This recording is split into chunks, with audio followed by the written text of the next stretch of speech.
The gallows loomed behind them like a shadow they couldn't outrun. Dust still clung to Jed Calloway's boots as he drove his spurs into his horse's flanks, feeling every muscle in the animal shudder with the effort of carrying four souls away from death. The night wind tore at his hat, whistling in his ears, but he didn't slow. Behind him, the women clung to the saddle, one arm wrapped around him, the other clutching at anything to stay upright. The sound of hooves still thundered behind them. He risked a glance over his shoulder. Two riders were giving chase, rifles catching the moonlight. He swore under his breath and leaned low over the horse's neck. The desert stretched out like a black ocean, the stars cold above them, the smell of gunpowder still sharp at his nose. "Can you shoot?" he shouted over the pounding hooves. "Try me," the woman pressed against his back called. He passed her his revolver, without hesitation. She fired once, the flash briefly illuminating her fierce, dirt-streaked face. The shot went wide, but the pursuers fell back, startled by the sudden retaliation. "Not bad for being half-strangled an hour ago," Jed said, a grim grin cutting across his face. "That was Maeve," the woman said, cocking the revolver again. "I'm Sable. Juniper's the one about to fall off the horse." Juniper groaned behind them. Her voice was hoarse. "I'm not falling. I'm just thinking about it." The humor in her words, even ragged as they were, caught Jed off guard. Most folks he'd seen nearly hanged weren't joking within the hour. The gunman fired again, a shot whistling past Jed's ear. He veered hard to the left, sending the horse into a gully, the loose stone sliding under its hooves. The move bought them a few seconds, enough to put a hill between themselves and the town. When he was sure they'd shaken pursuit, he slowed the horse, letting it catch its breath. All three women slid from the saddle at once, stumbling into the sagebrush. Jed dismounted and pulled his rifle free, scanning the horizon. The desert was quiet now except for the chirp of night insects and the panting of their horse. He turned to face them properly for the first time. Moonlight revealed their faces in pieces, dust-caked skin, wild hair, rope burns around their throats. They looked like women carved out of hardship, yet their eyes burned bright, alive with something fierce. "You all right?" he asked. "No," Juniper said flatly, then sat down hard on the ground. "But thanks for asking." Maeve crossed her arms, glaring at him with suspicion rather than gratitude. "You just shot up the town gallows for three strangers." "Why?" Jed's jaw tightened. He didn't owe them an answer, but something in Maeve's stare, steady, challenging, made him speak. "Because hanging women for no trial ain't justice. And because the last time I kept my mouth shut, my brother ended up in a shallow grave." Silence hung for a moment, heavy as the desert night. Then Sable knelt beside Juniper, checking the rope burn at her neck. "She'll be fine," she said, softer now. "We all will, thanks to you." Jed crouched, meeting Maeve's eyes. "Who wanted you dead?" Maeve's mouth tightened. "People with power. People who don't like witnesses. That doesn't tell me much. It's all you're getting tonight." He almost argued, but something in her tone said she wasn't being stubborn. She was scared. He saw her hand tremble just slightly before she shoved it into the pocket of her tattered skirt. "Fine," he said at last, straightening. "We ride another mile and make camp. If anyone's still following, I'd rather know before dawn." They rode in silence, the desert stretching around them like an empty cathedral. When they finally stopped, Jed built a small fire behind a cluster of rocks, careful to keep the light low. The women sat close to the flames, the orange glow flickering over their faces. Jed worked in silence, stripping his rifle and reloading it, but his mind wouldn't stay quiet. He kept stealing glances at them, wondering what kind of secret could be worth 3 nooses and a lynch mob. Juniper broke the quiet first. "You got a name, cowboy?" "Jed Calloway." "Calloway," she repeated. "Sounds like a man who's seen trouble." He didn't look up. "Trouble's seen me more." Maeve studied him for a long moment, her expression softening almost imperceptibly. "You lost someone." Jed's hand still on the rifle. "My brother. Land dispute. Sheriff said it was a range accident. I found the bullet hole myself." No one spoke for a moment. Even the fire seemed to quiet. Sable stirred, tossing another stick onto the flames. "Then you know what it's like," she said finally. What's like? Having the truth buried because it's easier for everyone else if it stays that way." Jed looked at her sharply, but she offered nothing more. They ate what little jerky Jed had in his saddlebag, sharing a canteen of warm water. There was no laughter now, just a quiet companionship of people who had survived something awful together. At last, Maeve spoke, her voice low. "We'll tell you what we know, but not tonight. We need to think. We need to be sure we can trust you." Jed poked the fire with a stick. "Fair enough. Just know if trouble comes, it'll find me standing between you and the rope." Maeve's gaze held it for a moment before she nodded once. The fire burned low. One by one, the women drifted into uneasy sleep, curled near the warmth. Jed stayed awake, watching the stars, listening for the distant thud of hooves. His hand never left the rifle. Near dawn, the horizon began to pale. A coyote howled somewhere far off, its cry thin and lonely. Jed was about to wake them when something whined past his head and struck the rock behind him with a sharp crack. He rolled instinctively, shouting, "Down!" The women bolted upright as another shot rang out. Dust kicked up near Juniper's boots. Jed grabbed his rifle and fired into the darkness where the muzzle flash had come from. Whoever it was melted back into the hills, the echo of hooves vanishing into the distance. Maeve's face was pale in a half-light. "They found us." Jed racked the rifle and stood, scanning the ridgeline. His voice was grim. "Then we'd better keep moving. Whoever's hunting you isn't giving up." The women exchanged a glance that spoke volumes. Fear, anger, and something like resolve. Maeve's jaw set. "Then they'll have to try harder." Jed nodded once, throwing dirt over the fire. "Saddle up." As they mounted and turned toward the rising sun, Jed couldn't shake the feeling that the shots were just a warning. A reminder that whatever secret these women carried was dangerous enough to kill for. And now, by saving them, he was part of it too. They rode out into the dawn, the desert wind cutting cold against their faces. Every shadow a potential threat. Somewhere ahead lay the truth. Somewhere behind waited the noose. The sun burned hot by mid-morning, bleaching the desert in a hard white glare that made every rock shimmer. Jed rode slightly ahead, eyes scanning the ridges, rifle across his lap. Behind him, the three women followed in tense silence, each lost in her thoughts. Dust clung to their skirts and streaked their faces, but their spines stayed straight. They looked less like fugitives now and more like a unit grimly committed to staying alive. By noon, they found a narrow arroyo with a trickle of water and stopped to rest the horses. Juniper knelt and cupped water into her mouth, then splashed her face with sharp gasp. "I was hoping almost getting hanged would be the worst thing that happened this week," she said dryly. "Week's not over yet," Jed muttered. Maeve crouched near him, studying his expression. "You've been watching the ridges since sunrise. Think they're still after us?" "I don't think it," he said, scanning the horizon. "I know it." Sable sat with her back to a rock, fingers worrying the hem of her skirt. "Then we can't keep running forever. We need to end this." Jed turned toward her. "To end it, I need to know what this is. Who's hunting you? Why?" Maeve glanced at the other two, then stood. "Fine. You saved us. You've earned the truth." Juniper wiped her mouth with the back of her hand, her tone losing all trace of humor. "You ever hear about the Dawson Homestead Massacre?" Jed froze. The name was a gunshot in his memory. "Dawsons were my neighbors," he said slowly. "All killed in the night. Sheriff claimed Comanche did it." Maeve's mouth twisted. It wasn't Comanche. It was men from town. The mayor, the sheriff, 2 ranchers, and a railroad agent.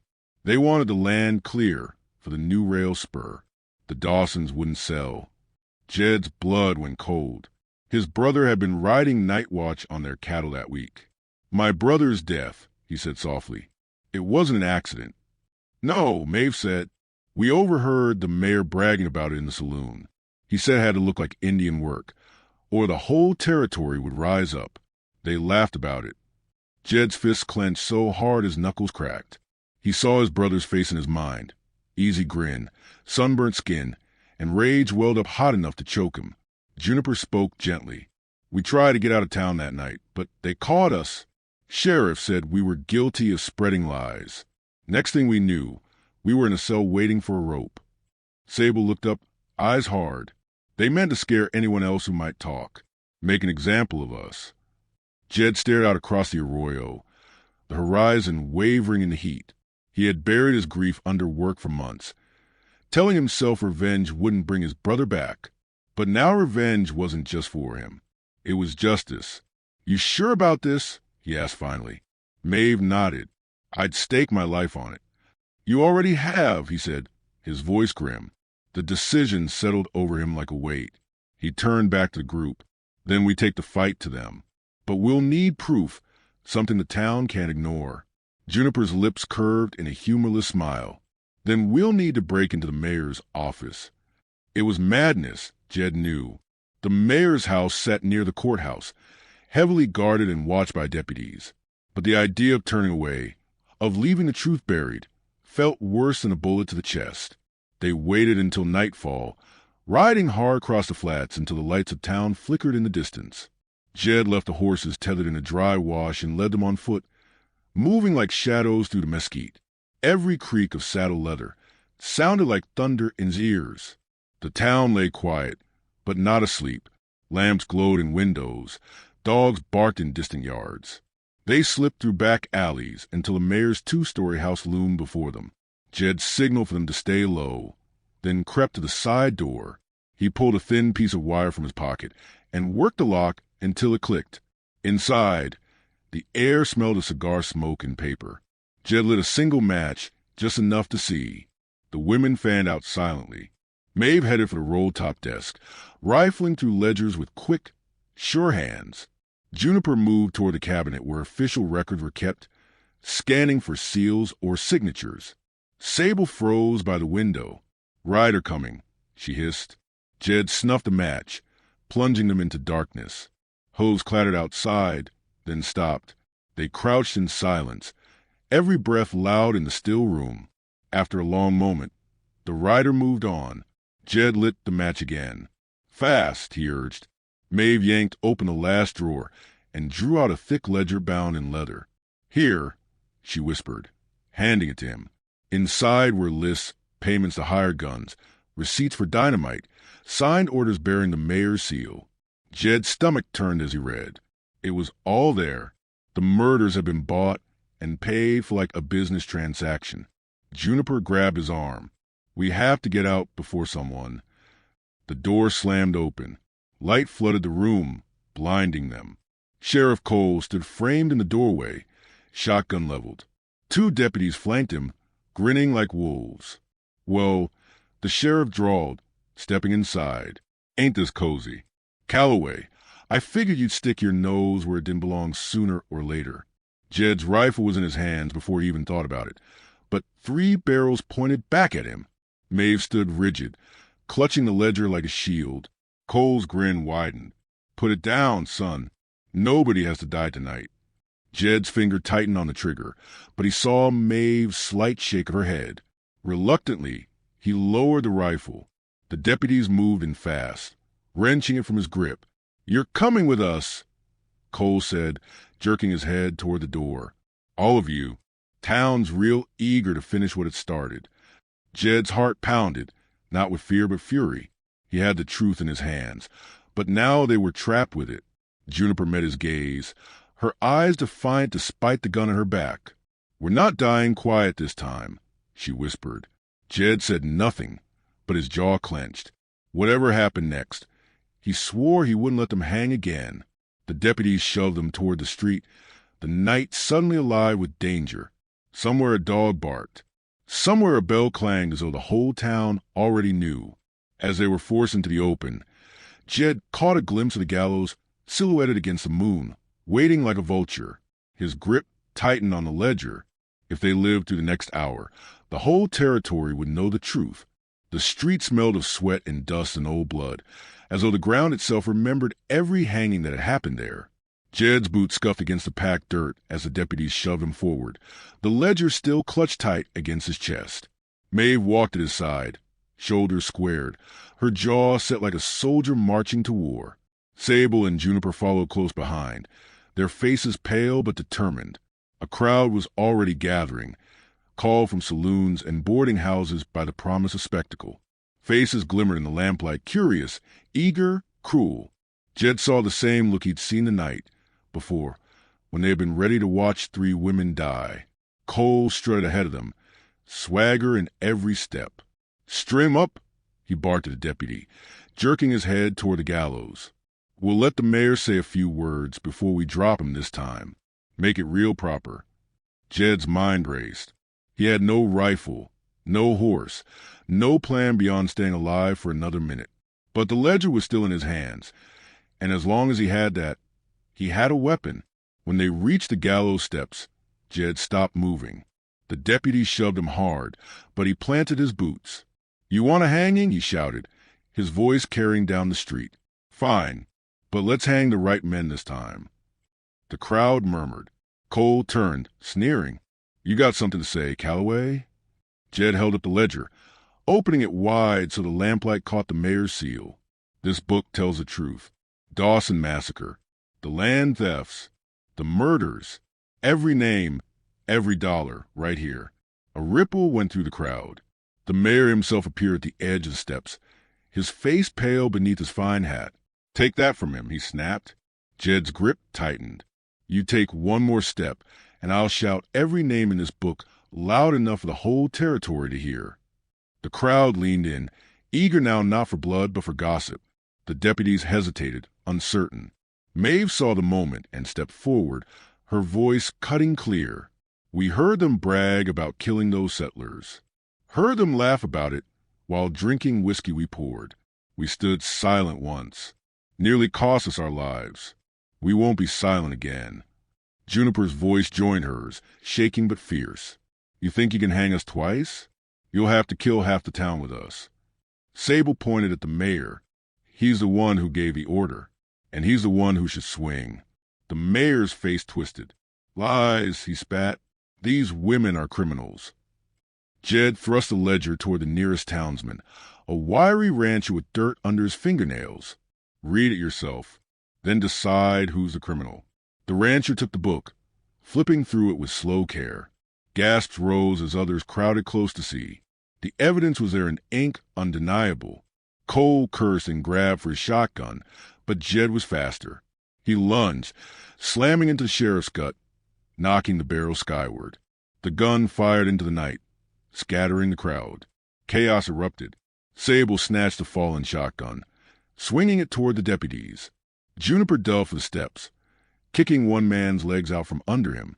Maeve caught Jed's arm, hauling him upright. Cole came at him, knife flashing in the lamplight. Jed met him head-on, fist connecting with the sheriff's jaw. The knife skittered into the dirt. They grappled, trading blows in a flurry of dust and blood, until Jed finally slammed Cole back against the gallows post. "You killed my brother," Jed snarled. Cole spat blood, grinning through broken teeth. He was just in the way. Rage flared hot enough to blind him, but Jed forced it down.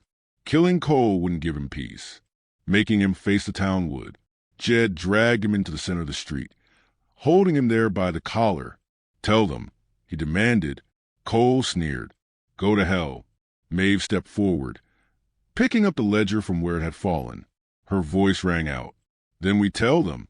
Every word. Every page." The mayor tried to flee, but the crowd blocked him, voices rising now not with bloodlust but with fury. Hands grabbed at him, dragging him back. Someone shouted for rope, this time not for the innocent. Jed let go of Cole and stepped back, breathing hard. The sheriff stared at the crowd, and for the first time, fear cracked through his smugness. The townsfolk surged forward, surrounding the corrupt men, shouting for justice.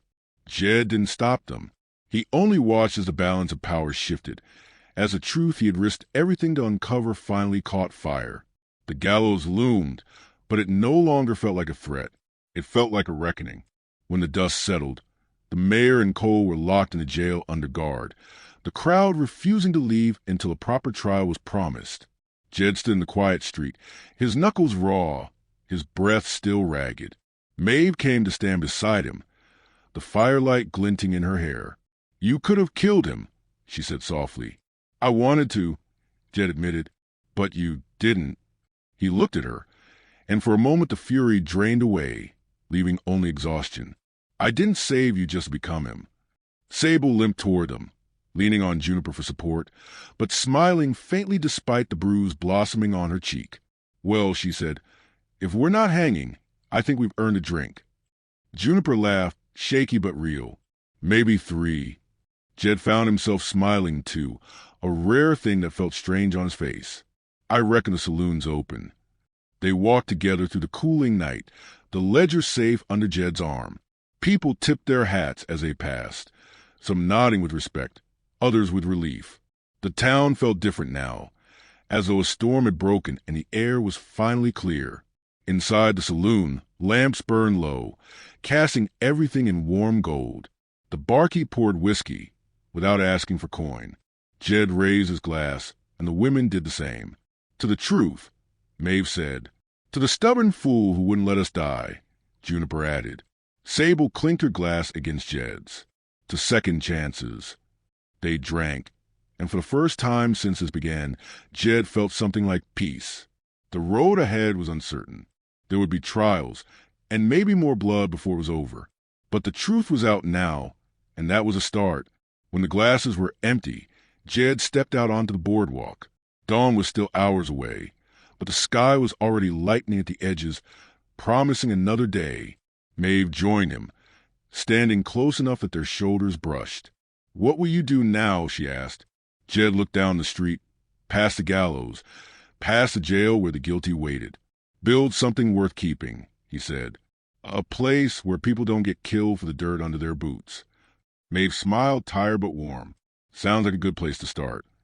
He turned to her, seeing not just a woman he had saved, but the woman who had helped him save himself. Whatever lay ahead, they would face it together. Behind them, the saloon doors creaked as Sable and Juniper stepped out, laughter trailing after them. For a moment, the four of them stood together under the stars, battered but unbroken. Jed pulled his hat low, a faint grin tugging at his mouth. "Let's ride," he said. They mounted up as the first pale streaks of dawn touched the sky. The town watched them go, some with wonder, some with quiet gratitude. The desert opened wide before them, endless and full of promise. Jed didn't look back.